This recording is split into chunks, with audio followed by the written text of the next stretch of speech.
하나님, 하루 일과를 마치고 주님 전에 엎드려 있습니다. 하나님, 이 시간 예배하는 우리에게 하늘의 신령한 은혜를 내려주시옵소서. 마음의 분주함과 또 여러 가지 염려되고 걱정되는 일들 주님 어루만져 주셔서 주님이 주시는 평안함을 허락해 주시옵고, 또 말씀 가운데서 주님의 음성을 들을 수 있게 하시고, 말씀을 통해서 치료하시고 회복하시는 은혜도 하나님 허락해 주시옵소서. 예수님의 이름으로 기도하옵나이다. 아멘.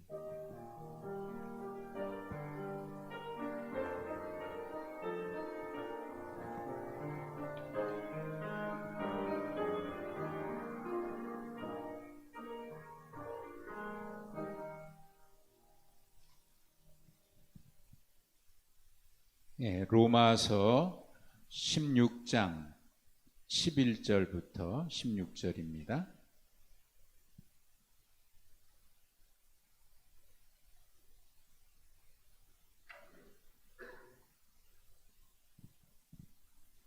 로마서 16장 11절에서 16절.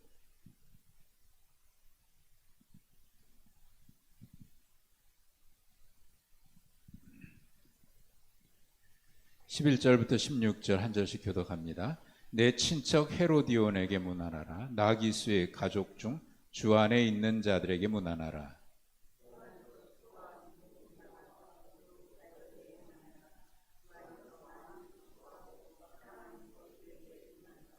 주 안에서 택하심을 입은 루포와 그의 어머니에게 문안하라. 그의 어머니는 곧 내 어머니니라.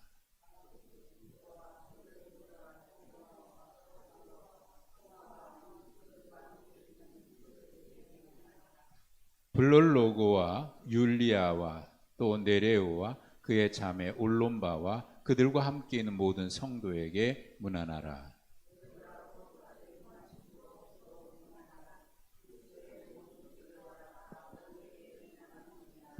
아멘. 할렐루야. 오늘 잘 지내셨어요? 네. 우리 권사님 빨간 옷을 입고 오셨네. 이쁘네요. 날씨가 쌀쌀해졌어요. 감기 환자들이 좀 있는 것 같아요. 여러분, 독감 필요하신 분 접종하시고 건강하게 잘 계절 보내셨으면 좋겠어요. 형과 동생이 있는데 엄마가 맨날 동생 편만 들어요. 동생 편만 듣고 형 편을 안 들어요. 그래서 형이 화가 나가지고 나가면서 뭐라 그랬는지 아세요? 형편없는 세상. 무슨 말인지 모르시겠어요? 형편이 하나도 없다고. 내 편이 하나도 없다고. 예, 제 개그라 그러죠. 아유, 형편없는 세상. 정말 세상이 형편없는 것 같이 보일 때가 많습니다.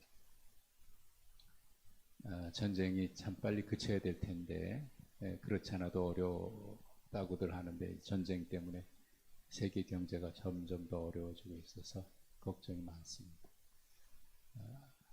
빨리 종식이 되고 평화가 이루어졌으면 좋겠습니다. 우리 로마서 16장에는 그 이름이 직접적으로 기록되어 있는 사람, 그리고 이름이 직접적으로 기록되어 있지는 않지만 어떤 사람들을 이렇게 포함하면 한 28명 정도가 기록이 되어 있어요. 바울 서신에 기록되어 있는 바울과 이런저런 동역을 하고 바울과 함께 했던 사람들의 이름이 약 80명 정도가 된다 그래요.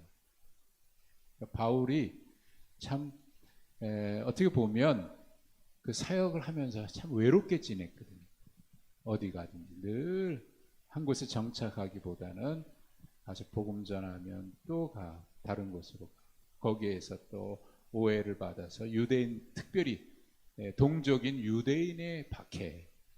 그래서 고린도전서 11장에 보면은 동족의 박해와 뭐 그런 얘기가 있고, 동족인 유대인들의 박해. 그래서 또 옮겨야 하고 또 복음 전하라. 내가 가고 싶은 곳이 있는데 주님은 또 그 길 말고 다른 곳으로 가라고.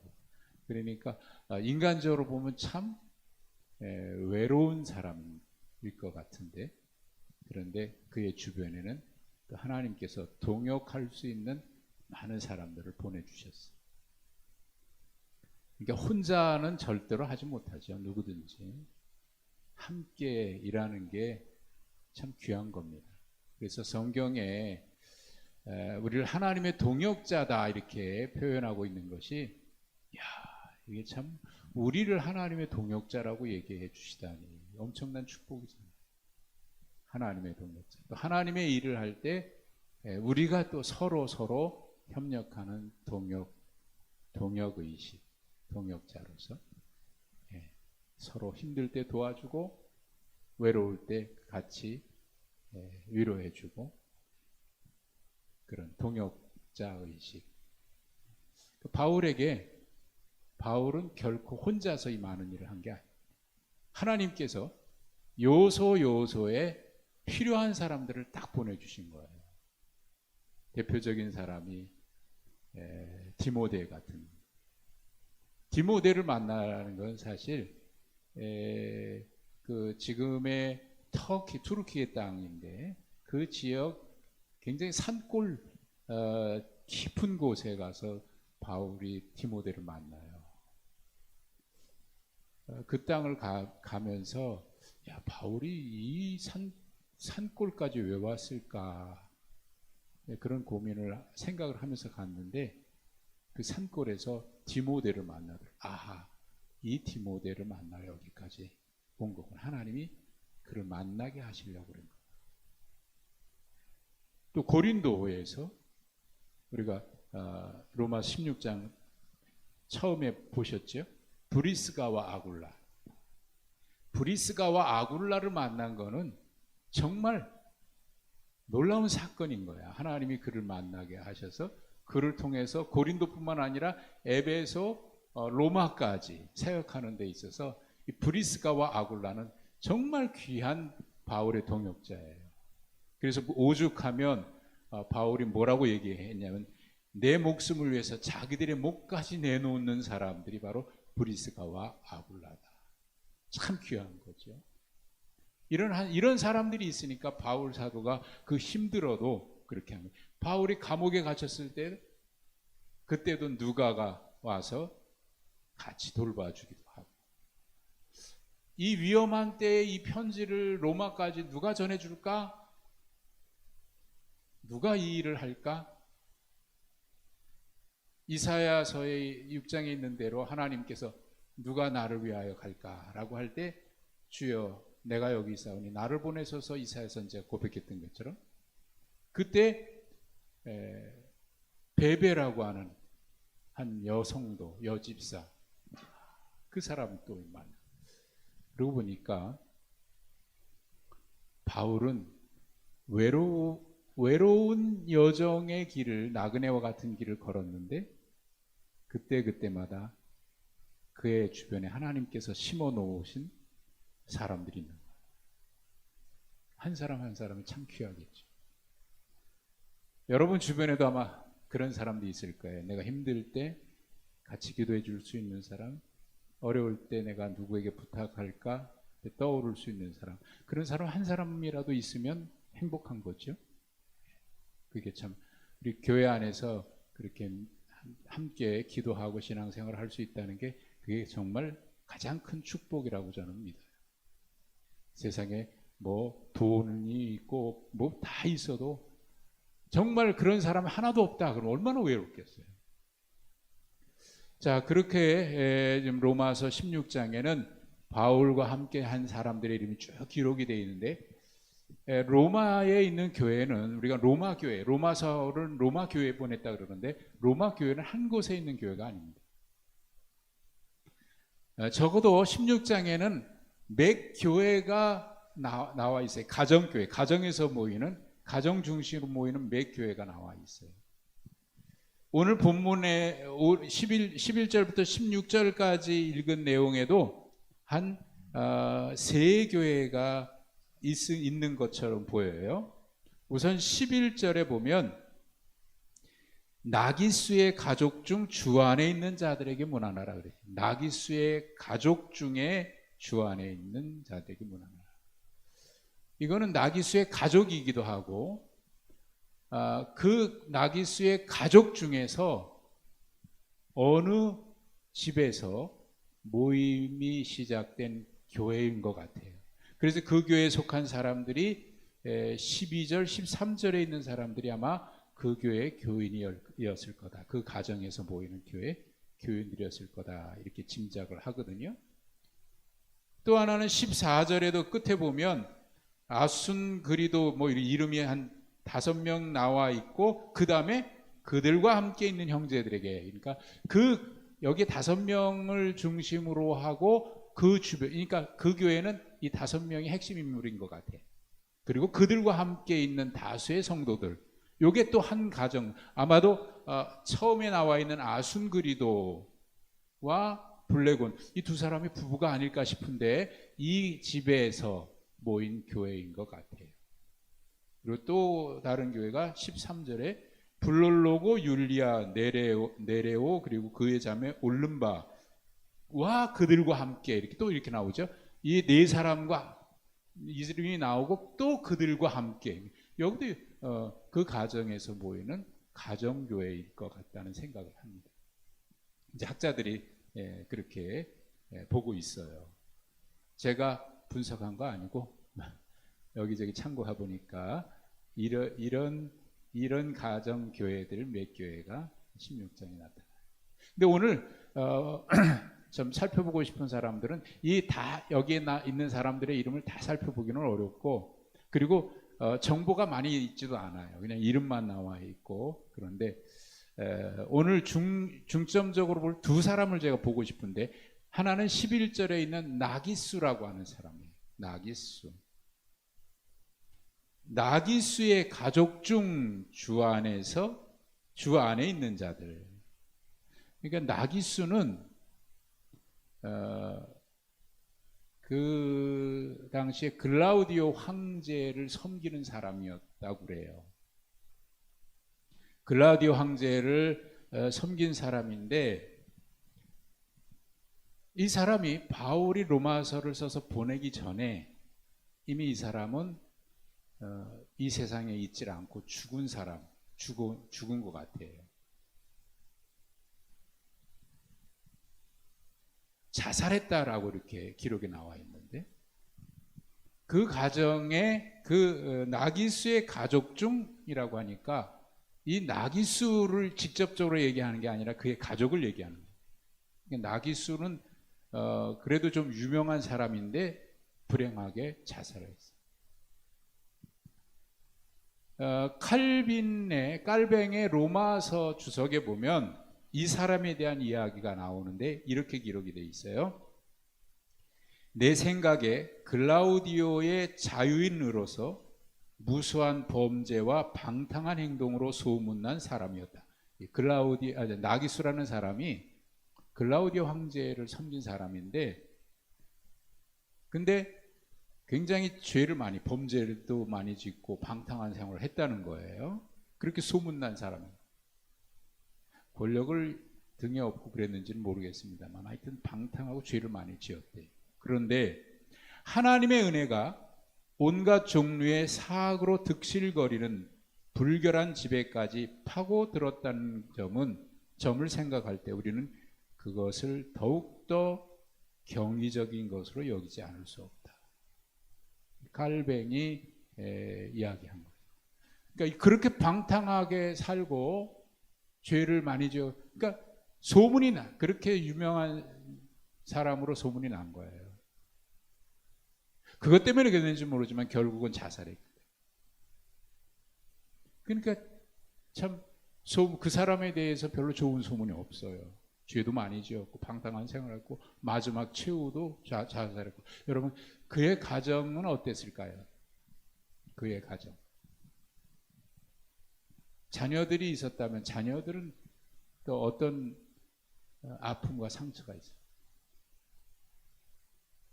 통계를 보면 가족 중에 누구 한 사람이 자살하잖아요. 그러면 그 가족들이 받는 상처는 이게 상상 이상의 상처를 받는다. 상상 이상. 그냥 사고나 다른 것으로 자연사 하는 것도 사별은 굉장히 큰 아픔이잖아요. 사람이 함께 살다가 사별의 아픔보다 큰 상처는 없다 그러거든요. 그런데 자살을 한 거예요. 그것도 사람들이 볼 때 손가락질 할 만한 그런 삶을 사는 거예요. 못된 짓 많이 하고. 여러분, 그 가정이 어땠을까? 굉장히 그 가족들이 상처를 많이 받지 않았겠습니까? 그리고 그 가정은 다 손가락질을 받고 굉장히 힘들었을 겁니다. 그런데 그 집에서 나기수의 가족 중, 그러니까 그 가족이 자녀인지 누군지는 정확하게 알 수 없으나 그 집에서 교회가 시작이 돼서 그 집에 하나님의 은혜가 임해서 교회가 시작이 됐다. 이건 정말 놀라운 사건이라는 거예요. 놀라운 사건. 보통 이런 아픔이 있으면 자녀들 탈선하기도 하고, 또 아버지가 좋은 사람들로부터 좋은 소문을 듣고 그분은 참 안 됐어 이러면 괜찮을 텐데, 손가락질 받을 만한 그런 삶을 살았으니까 그 사회에서 성장하고 정착하고 어디 가서 이렇게 하기가 이게 얼마나 어려웠겠어요. 지금도 그런데 그 당시는 오죽하겠네요. 우리나라도 한때는 이런 거 있었죠, 여러분. 한때는 한 집에, 그 집에 좀 불온한 사상을 가지고 있다. 네? 아니면 북한에서 피난 왔다. 그럼 한동안은 그 집이 감시 대상이었어요. 어디 취직하려고 그래도 다 이렇게 조사해 보면 좋은 데는 못 가지요. 감시 대상이에요. 요주의 인물이 되고. 우리나라도 한때는 그런 적이 있었잖아요. 송 권사님 옛날에 그런 거 기억나죠? 옛날에 그런 거 많았죠. 그런데 지금도 그런데 그 당시 로마 시대에 2000년 전인데, 그런데 그 집에 하나님의 은혜가 임해서 그 집에 예수 믿는 사람들이 나오고 거기다가 그 집에서 교회가 시작이 됐다. 이거 하나님의 기적이다. 하나님의 기적. 깔뱅이. 이건 놀라운 기적 중의 기적이다. 그러니까 아픔이 있고 상처가 있고 늘 그런 핸디캡이 있어요. 그러니까 사실 살면서 상처 없는 사람이 어디 있겠어요. 근데 어떤 상처는 감당하기 어려운 상처도 있거든.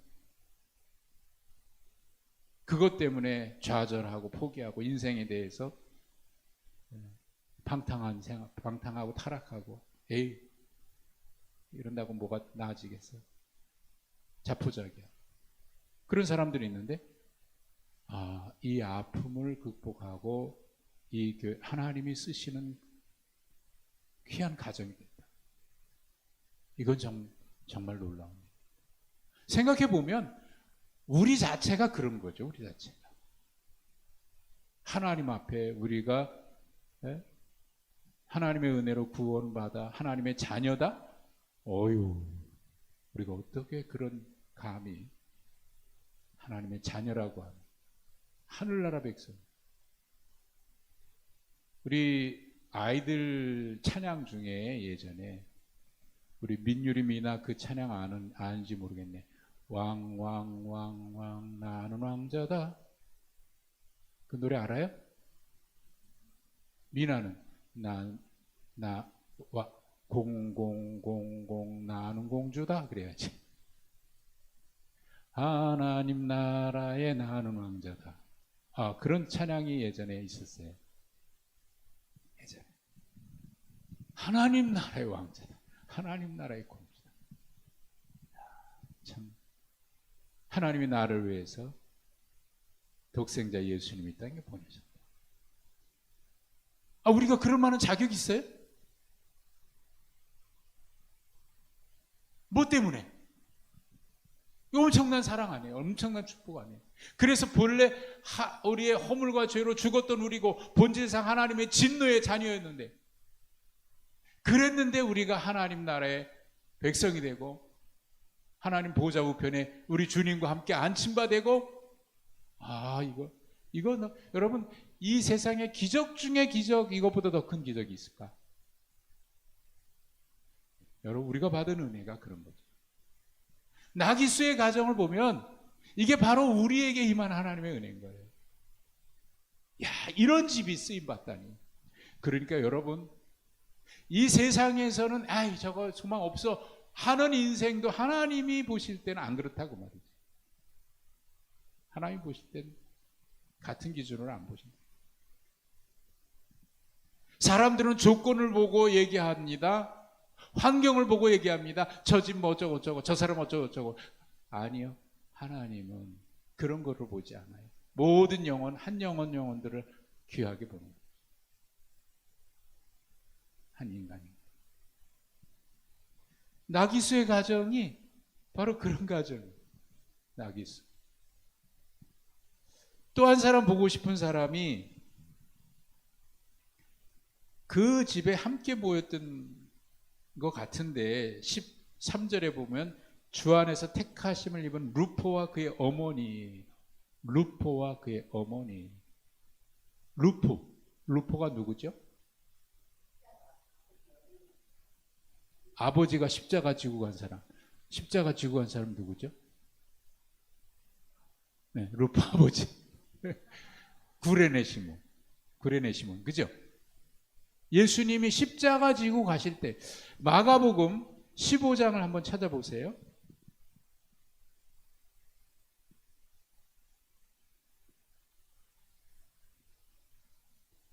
마가복음 15장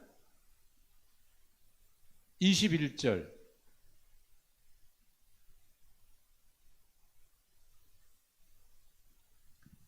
마가복음 15장 21절 시작. 마침 알렉산더와 루포의 아버지인 구레네 사람 시몬이 시골로부터 와서 지나가는데 그들이 그를 억지로 같이 가게 하여 예수의 십자가를 지우고, 거기에 루포가 나와요. 루포의 아버지 구레네 사람 시몬. 우리가 구레네 시몬 그러잖아요. 구레네 시몬 그러는데, 구레네는 사람 이름이 아니라 동네. 네? 예전에 우리 어머니들은 이름을 안 불리고 무슨 댁 그랬어요. 여기 이 사람은 구레네 댁, 댁은 이제 여자들이니까 구레네 사람.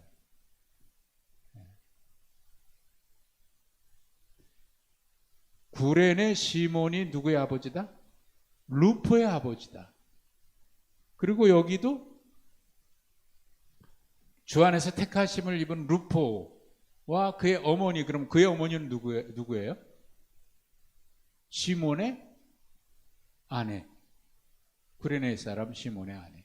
근데 이상하게 마가복음에도 루포의 아버지 구레네 사람 시몬이라고 나오고, 여기 로마서에도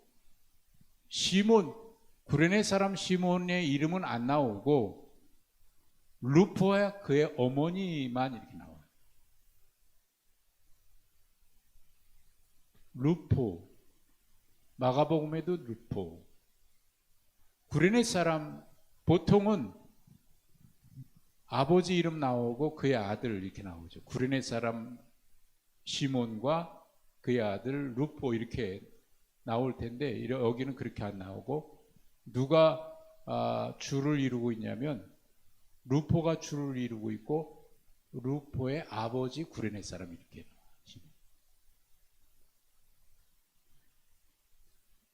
저하고 제 아들이 있는데 예를 들어서 제가 유명한 사람이 되면 그 아들은 어디 가서 혼자 딴 데 가 있어도 소개할 때 뭐라고 소개하냐면 아무개 아들이야. 그래. 아무개 아들이야. 그래? 그분의 아들이 이 사람이야? 그래요. 근데 반대로 아들이 더 유명하다. 그러면 제가 어디 가면 저를 소개할 때 뭐라고 소개하냐면 아무개의 아버지야. 그래. 그 사람의 아버지야? 이렇게. 그러니까 누가 더 유명하냐, 누가 더 알려져 있느냐에 따라서 소개할 때 그 사람을 소개하고 그의 아버지, 그의 어머니, 그의 뭐 아들 이렇게 나가는 거예요. 그러니까 루포의 아버지 그러면 아버지를 소개할 때, 구레네 시몬을 소개할 때 루포의 아버지라고 소개를 해요. 시몬을 얘기 안 하고 아버지 이름을 얘기 안 하고 루포의 아버지 구레네 사람이죠. 왜 그런지 이해가 되십니까? 이 로마서가 기록될 때도 그렇고 마가복음이 기록될 당시에도 그렇고 그 당시에는 누가 알려져 있을까요? 루포가 알려져 있는 거예요. 루포가 신앙생활을 잘하는 교회의 훌륭한 일꾼으로 알려져 있는 거예요. 루포 참 귀한 분이야. 그래서 그의 아버지 구레네 사람 시몬은 잘 모르는데 루포의 아버지가 구레네 사람 시몬이야. 그분이 예수님의 십자가 지고 간 사람이야. 그 사람이 루포의 아버지였어? 어쩐지 그 아버지의 신앙을 닮았구만. 이렇게 되는 거예요. 그래서 훌륭한 사람이 됐구만. 그래서 훌륭한 사람. 그러니까 구레네 사람 시몬은 예루살렘에 왔다가 예수님 십자가 지고 가시는데 뭐 구경하러 왔는지 어쩐지 모르겠으나 그 당시 유월절 지키기 위해서 많이 온 거예요. 구레네라고 하는 에티오피아 그쪽에서 온 거예요. 유월절 지키기 유대인이니까 유월절 지키기 위해서 온 거예요. 유월절 지키기 위해서 세계 여러 곳곳에서 유대인들이 예루살렘에 와서 유월절 지키려고 왔는데 그날 와 보니까 무슨 일이 벌어졌어요. 막 시끌시끌하고 사람들이 막 따라다니고 그래 가만히 보니까 한 사람이 십자가를 지고 가는데 머리에 가시관에서 피가 흐르지요. 가다가 쓰러지고 그러는데 채찍으로 막 내리치니까 등에서 막 피가 나죠. 그걸 보니까 너무 저분이 왜 저러고 있죠? 그 보고 있는데 로마 군인이 너 이리 와. 빨리 지고 가야 되니까 빨리 올라가서 저 십자가 사형 집행해야 되니까 너 빨리 네가 지고 와. 그래서 구레네 시몬이 이거 지고 간 거야. 속된 표현으로 하면 재수 없게 걸린 거지. 그 옆에 있다가 지고 가면서 구레네 사람 시몬이 무슨 생각했을까? 이분 왜 십자가를 지고 갈까? 주변에서 들리는 소리에 보니까 하나님의 아들 예수라는, 그리고 십자가 매달릴 때 거기서 주님이 십자가 아마 거기까지 지고 갔으니까 예수님이 십자가 지실 때 그 옆에도 같이 있지 않았을까 싶어요. 그걸 다 보았다면 예수님이 십자가 위에서 드렸던 기도도 들었을 거고 저들을 용서해달라고 하는 주님의 기도도 들었을 거고 저분이 누군가 하나님의 아들이 내가 저분의 십자가를 대신 졌구나. 고향으로 돌아가서 그가 어떻게 살았을까? 그 어떤 삶을 살았을까? 자세한 내용은 성경에 기록되어 있지 않으나 그의 아들 루포를 통해서 짐작할 수 있는 거예요. 아, 그가 신앙생활을 하면서 그의 아들에게 이 신앙의 유산을 물려주고, 그래서 마가복음을 기록할 때나 로마서를 기록하고 있을 때 그 시대의 로마의 그 가정의 교회에서 루포는 기둥 같은 인물이다. 그래서 그의 아버지를 소개할 때 루포의 아버지 구레네 사람 시몬. 우리는 구레네 시몬을 더 잘 알아요. 왜? 성경에 십자가를 지고 대신 지고 간 사람으로 기록되어 있으니까 구레네 사람 시몬을 더 잘 알아. 그리고 그의 아들이 루포래 이렇게 알아요. 그런데 그 당시에는 구레네 사람 시몬보다 루포가 사람들에게 칭찬받고 있었던 거예요. 루포의 아버지, 루포의 어머니. 그 어머니를 가리켜서 바울이 뭐라 그러냐면 그의 어머니는 내 어머니다. 내 어머니. 실제 어머니 아니죠. 실제 어머니 아니에요. 그런데 그만큼 그의 어머니는 내 어머니다라고 얘기할 만큼 바울을 위해서도 교회를 위해서도 그러니까 바울을 옆에서도 많이 도왔던 것 같아요. 어머니처럼 바울을 도왔고 바울의 사역을 도왔던 거예요. 그래서 내 어머니다. 내 어머니. 신앙의 어머니. 여러분 그런 거 있잖아요. 나의 신앙의 어머니는 뭐 친엄마도 있고 그렇지만 교회에서 어렸을 때부터 자라면서 누군가의 사랑을 많이 받고 기도도 많이 받고 언제나 그 옆에 누군가 어느 권사님이 계셔. 그래서 내 신앙의 어머니는 누구 아무개 권사님이에요. 난 신앙의 어머니예요. 그런 의미이지 않겠어요? 그래서 루포와 그의 어머니에게 문안하라. 주 안에서 택함을 받은 사람들. 하나님께서 그를 택하셔서 이 교회에 기한이고. 자, 그러면 나기수의 가정과 루포의 가정의 모습을 보면은 나기수 가정은 그의 아버지가 좀 부끄러운 그런 모습이었고 자살까지 했으니까 상처가 깊었을 텐데 세상 사람들이 손가락질할 때는 저 집은 망한 집안이야. 천벌을 받은 집안이야. 저주가 임했어. 네? 그렇게 손가락질을 할 만한 그런 사람인데 그 가정에 하나님의 은혜가 있어요. 그에 비하면 구레네 사람 시몬은 자기도 모르고 했는지 모르지만 예수님의 십자가를 짊어지고, 그래서 우리는 그분을 가리켜 얘기할 때 억지로라도 주님의 십자가 지면 이렇게 복을 받는다고 해요.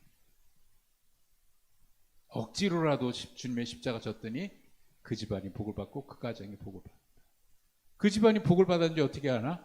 그의 아들 보고 보니까 바울이 그의 루포의 어머니를 가리켜 내 어머니라고 얘기하고 루포를 기억하고 있고 바울의 동역자로 마가복음에도 그렇게 얘기해요. 참 귀한 거죠.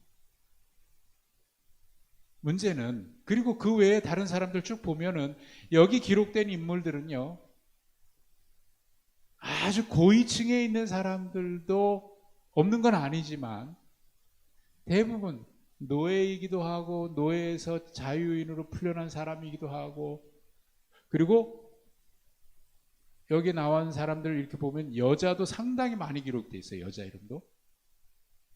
그 당시에 그 당시에 지금보다 훨씬 더 여성의 인권은 지금보다 훨씬 더 보장받지 못한 차별받고 있는 그 시대인데, 그 시대에 교회의 일꾼들을 쭉 이름 보니까 여성들이 굉장히 많아요. 하나님은 그 가문이 어떻다고,